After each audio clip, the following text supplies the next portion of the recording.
സൗദിയിൽ ത്രൈമാസ സാമ്പത്തിക റിപ്പോർട്ട് സമർപ്പിക്കാത്ത കമ്പനികളുടെ സേവനങ്ങൾക്ക് നിക്ഷേപ മന്ത്രാലയം നിയന്ത്രണം ഏർപ്പെടുത്തി തുടങ്ങി. കഴിഞ്ഞ വർഷം മുതലുള്ള റിപ്പോർട്ടുകളാണ് സമർപ്പിക്കേണ്ടത്.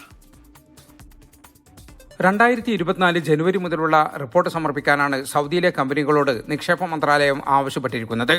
2025 മാർച്ച് വരെയുള്ള ഓരോ 3 മാസത്തെ സാമ്പത്തിക റിപ്പോർട്ടും കമ്പനിയുമായി ബന്ധപ്പെട്ട മറ്റു വിവരങ്ങളും സമർപ്പിക്കാനാണ് നിർദ്ദേശം. ഇത് സമർപ്പിക്കാത്ത സ്ഥാപനങ്ങളുടെ സേവനങ്ങൾക്ക് കഴിഞ്ഞ ദിവസം മുതൽ നിക്ഷേപ മന്ത്രാലയം നിയന്ത്രണം ഏർപ്പെടുത്തി തുടങ്ങിയതായി emerald business management consultant CEO Nasar T N Puram പറഞ്ഞു.